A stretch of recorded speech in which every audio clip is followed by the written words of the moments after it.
L'horreur, c'est sûrement une des choses les plus populaires dans le jeu vidéo. On s'en sert pour traumatiser les gens, pour faire passer un message ou même faire comprendre une histoire. Forcément, les jeux d'horreur ont eu leur moment. Dans les années 2015 à 2019, je pense que vous ne pouviez pas aller sur YouTube sans tomber sur une vidéo en rapport avec Five Nights at Freddy's, Baldi ou même Granny. Tiens, d'ailleurs c'est quoi Granny? Parce que FNAF vous connaissez forcément, Baldi aussi c'est assez répandu, mais Granny me semble pas avoir vu de vidéo sur ça récemment. Vous vous en doutez, aujourd'hui je vais vous parler du jeu vidéo d'horreur Granny, un jeu qui a marqué un grand nombre de personnes, qui a élargi le monde de l'horreur sur YouTube, qui a lancé des carrières, qui a traumatisé toute une génération. Bref, Granny, c'est un jeu d'horreur sorti le 4 novembre 2017 par Denis Vukanovic sous le nom de Developer. Et d'ailleurs, vous noterez le petit jeu de mots, c'est... Vas-y. Le jeu est sorti en étant un spin-off de Slendrina, on en reparlera plus tard, et depuis sa sortie, le jeu cumule plus de 500 millions de téléchargements sur Google Play. Ce jeu met en scène un protagoniste anonyme, donc nous, piégé dans une vieille maison au cœur de la forêt, qui doit résoudre des énigmes variées tout en évitant Granny, qui, vous vous en doutez, est la grand-mère psychopathe avec une batte de baseball. Après sa sortie, le jeu a été fortement propulsé en termes de popularité grâce à YouTube et Twitch, et les gens s'y sont de plus en plus intéressés. Pour nous sortir d'ici, on peut se servir d'un total de 45 objets, dont 16 qui nous sont absolument requis pour partir. On a le choix entre déverrouiller la porte d'entrée, partir en voiture ou sortir dans les égouts si vous êtes un rat.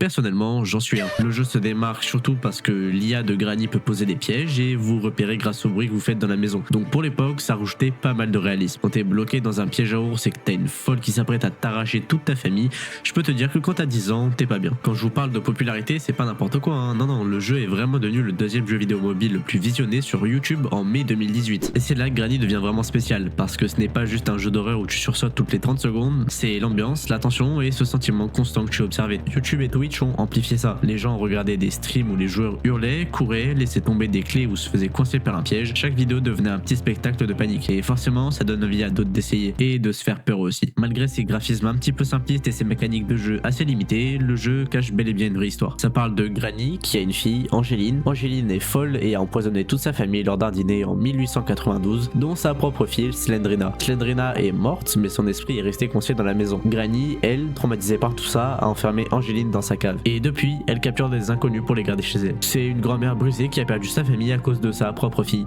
et qui est devenue folle depuis. Bon, je vous ai un petit peu bâclé l'histoire, mais sincèrement, croyez-moi que vous avez pas envie que je vous la raconte parce que c'est vraiment abominable et c'est à mourir debout. Mais enfin bref, pourquoi est-ce que Granny a duré moins longtemps que FNAF par exemple? Parce que FNAF c'est un monstre, un lore infini, des théories à n'en plus finir, des personnages attachants, des livres, des films, des peluches, bref. Scott Cawthon a construit un univers entier. Les gens pouvaient passer des heures à décortiquer chaque détail, chaque easter egg, chaque phrase cachée. Il y avait toujours quelque chose de nouveau à découvrir. Granny c'était différent. C'était une expérience, tu jouais, tu stressais, tu hurlais et c'était terminé. Il n'y a pas vraiment de communauté qui théorise pendant des années. Il n'y a pas de lore assez profond pour retenir les gens sur la durée. Une fois que tu as survécu ou que tu as regardé assez de vidéos YouTube dessus, le jeu a fait son travail. C'est pour ça que FNAF est encore là aujourd'hui et que Granny, on n'en parle plus trop. L'un a créé une religion, l'autre a filé une crise cardiaque à un enfant de 10 ans. Les deux ont leur mérite, hein, mais c'est pas le même impact sur la durée. Baldi, c'est un peu le même cas que Granny, un jeu indé sorti de nulle part, une mécanique simple, une ambiance flippante et une explosion de popularité grâce à YouTube.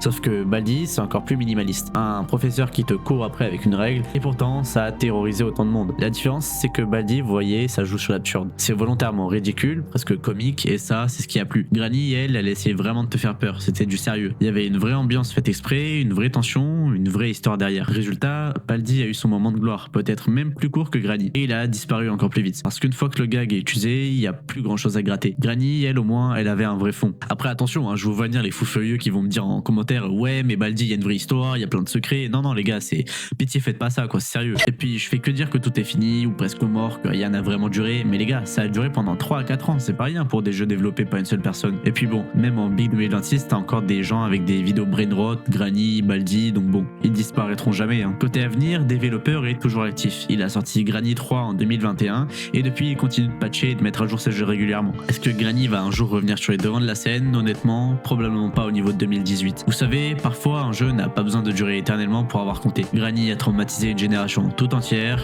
et ça ne s'efface pas.